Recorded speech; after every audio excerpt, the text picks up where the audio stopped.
Hello aspirants, आज हम बात करेंगे डाक विभाग की, जिन्होंने 30,000 से ऊपर वैकेंसीज निकाली है ग्रामीण डाक सेवक यानी जीडीएस की। ये भर्ती अभी चालू है और इसकी अप्लाई करने की अंतिम तिथि 23 अगस्त है। इसके लिए आपको सिर्फ 10th क्लास की क्वालिफिकेशन चाहिए।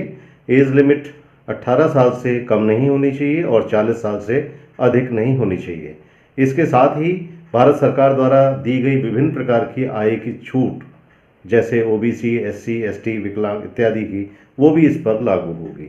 तो आइए इस पर थोड़ी विस्तार से चर्चा करते हैं। मेरा ऐसा मानना है कि ये गवर्नमेंट सर्विस कम और सेवा अधिक है।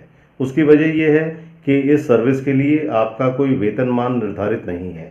इसके लिए आपको भत्ता यानी अलाउंसेस दिया जाता है और वो अलाउंसेस 10,000 से लेकर और 29,000 के बीच हो सकता है। इस डिपेंड करता है आपकी कौन सी पोस्ट है।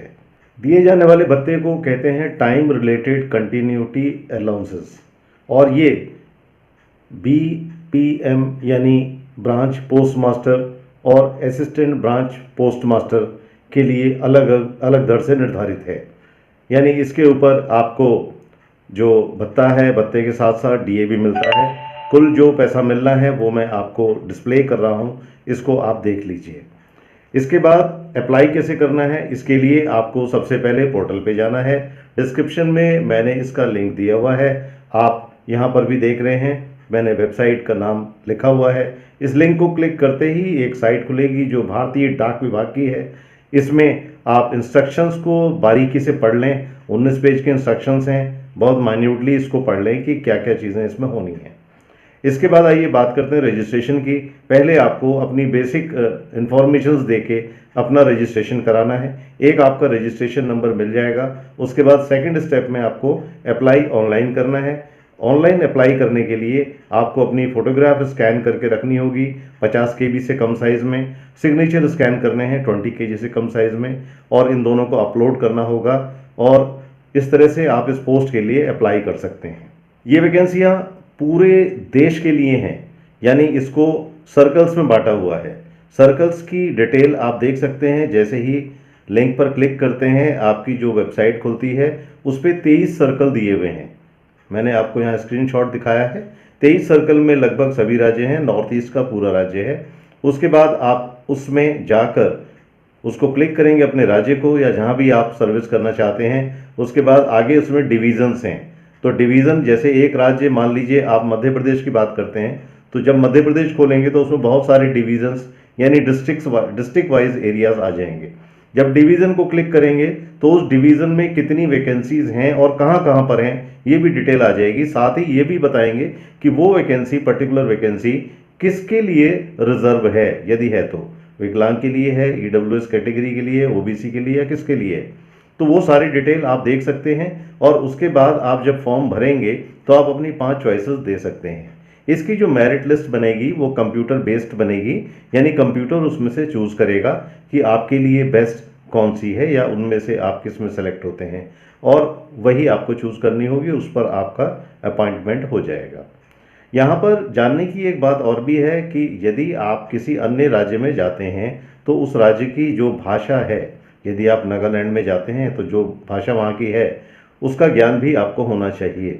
इसलिए आप उसी जगह अप्लाई करें जो भाषाएं आप वहाँ जानते हैं। इसके बाद आपको एक चीज़ और बता दें, जब आपका नाम आ जाता है, आप सिलेक्ट हो जाते हैं, तो आपको 3 प्रकार की अंडरटेकिंग देनी है। पहली अंडरटेकिंग में आप उन्हें बताएंगे कि आप विभाग द्वारा दिए गए किसी लैपटॉप या कंप्यूटर को ऑपरेट कर सकते हैं, उसमें आपको कोई हिचक नहीं होगी। दूसरी अंडरटेकिंग में आपको ये बताना होगा कि आपको साइकिल चलाना आता है और आप साइकिल से सारे काम कर सकते हैं। और तीसरी अंडरटेकिंग के अंतर्गत आपको ये बताना है कि आपके पास जीविकोपार्जन का अन्य साधन भी मौजूद है। जैसा कि मैंने बताया कि आपको वेतन नहीं मिलेगा, अलाउंसेस मिलेंगे। इसलिए ये तीनों चीज़ें आपसे अंडरटेकिंग के रूप में ली जाएंगी। और आपको वहीं रहना होगा जहाँ पर आपका पोस्ट ऑफिस होगा या जहाँ पर आपकी नियुक्ति की जाएगी।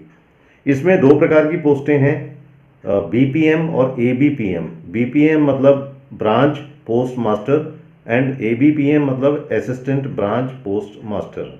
ब्रांच पोस्ट मास्टर ब्रांच पे रहेगा, और यदि उसके साथ असिस्टेंट है तो डाक बांटने या अन्य सारे काम में वो सहयोग करेगा।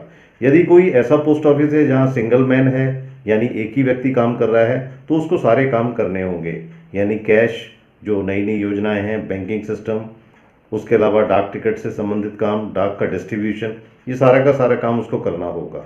जैसा कि मैंने बताया, रजिस्ट्रेशन, उसके बाद ऑनलाइन अप्लाई, और तीसरे स्टेप में आपको 100 रुपये की एक फ़ीस जमा करनी होगी, एप्लीकेशन फ़ीस, और उसके बाद आपका कन्फर्मेशन हो जाएगा।